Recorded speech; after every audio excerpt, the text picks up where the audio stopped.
కూటమిలో లుకలుకలు స్టార్ట్ అయిపోయినాయి. అధికారం చేపట్టే రెండో ఏడాదికే ఈ కూటమి ప్రభుత్వంలో ఇబ్బందికర పరిస్థితులు తలెత్తినట్టు చాలా స్పష్టంగా కనబడుతున్నాయి. సర్దుబాటు గొడవలు ఇప్పుడిప్పుడే బీజం వేసుకుంటున్నాయని చెప్పేసి కూడా చాలామంది ఇరు పార్టీ నాయకులు కూడా మాట్లాడుకుంటున్నారు. వీళ్ళు అధికారం చేపట్టి ఒకే ఒక సంవత్సరం అయింది. రెండో సంవత్సరానికే ఇటు తెలుగుదేశం పార్టీ అటు జనసేన పార్టీ రెండు పార్టీలో కూడా నాయకుల మధ్య గ్యాప్ రోజు రోజుకి పెరుగుతూ పోతుంది. రోజులు గడుస్తున్న కొద్దీ కూటమిలో లుకలుకలు పీక్ లెవెల్లోకి వెళ్తున్నాయి.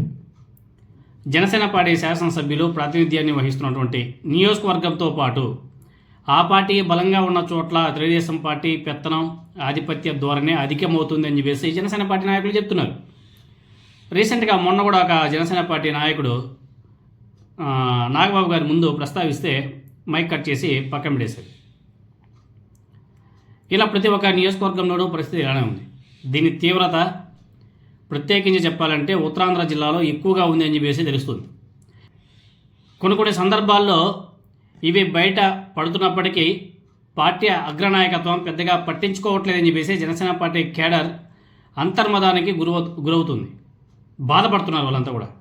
సొంత పార్టీలో తెలుగుదేశం పార్టీ వ్యతిరేక గలాన్ని వినడానికి జనసేన పార్టీ అగ్రనాయకులు సిద్ధంగా లేరు అని చెప్పేసి చాలా స్పష్టంగా వాళ్ళ నాయకులు చెప్తున్నారు.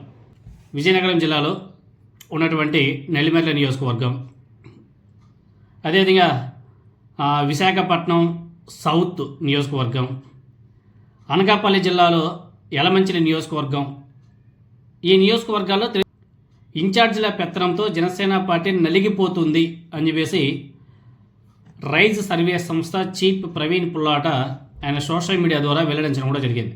నెల్లిమెల్లలో లోకమ్మాదేవి, విశాఖపట్నం సౌత్లో చిన్నబోయిన వంశీకృష్ణ యాదవ్, యలమంచి నియోజకవర్గంలో సుందరపు విజయ్ కుమార్ అసెంబ్లీకి వెళ్ళారు. సాధించింది ఏమన్నా ఉందా అంటే పెద్ద గుడుసున్న. గతంలో తెలుగుదేశం పార్టీకి వ్యతిరేకంగా మాట్లాడినటువంటి పశ్చిమ గోదావరి జిల్లా కొవ్వూరుకి చెందిన జనసేన పార్టీ సీనియర్ నాయకుడు మాజీ ఎమ్మెల్యే టీవీ రామారావుని పార్టీ సస్పెండ్ చేసిన విషయం మనకందరూ కూడా తెలిసిందే.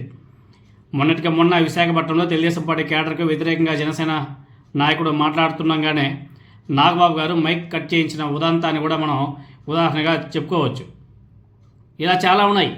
తెలుగుదేశం పార్టీకి వ్యతిరేకంగా మాట్లాడడాన్ని జనసేన పార్టీ తీవ్రంగా పరిగణలో కూడా తీసుకుంటుంది. పార్టీ విధి విధానాలకు భిన్నంగా వ్యాఖ్యలు చేయడం, కార్యకలాపాలను నిర్వహించడం మీద కఠిన చర్యలు ఉంటాయని చెప్పేసి ఆల్రెడీ జనసేన పార్టీ చాలా స్పష్టం చేసింది. ఇటువంటి కార్యకలాపాలు తెలుగుదేశం పార్టీ అదేవిధంగా జనసేన బీజేపీ ఏదైతే కూటమి ఉందో ఈ కూటమి స్ఫూర్తికి విఘాతం కలిగిస్తాయని చెప్పేసి జనసేన పార్టీ నాయకులు మాట్లాడుతున్నారు. దీన్ని తెలుగుదేశం పార్టీ తమకు అనుకూలంగా మలుచుకుంటుంది. ఈ మధ్యలో జనసేన పార్టీ వాళ్ళు నలిగిపోతున్నారు.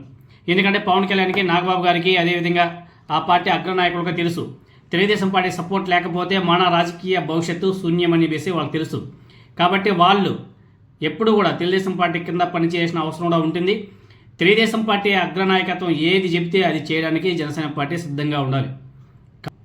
సో జనసేన పార్టీ ఇండిపెండెంట్గా ఇండివిజువల్గా సొంతంగా వెళ్ళి రాజకీయాల్లో ఎదగడం అనేది పెద్ద అది ఇంకా దాని గురించి మనం ఆలోచన చేసిన అవసరం కూడా లేదు.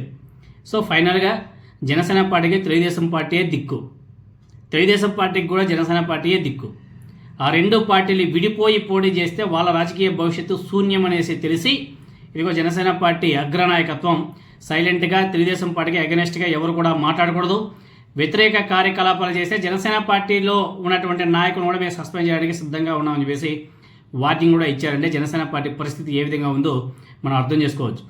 ఈవెన్ రైజ్ సర్వే సంస్థ ప్రవీణ్ పుల్లాట గారు సోషల్ మీడియా వేదికగా ఆయన కూడా ప్రస్తావించాడంటే పరిస్థితి ఏ లెవెల్లో ఉందో మనందరం కూడా ఆలోచన చేసుకోవచ్చు.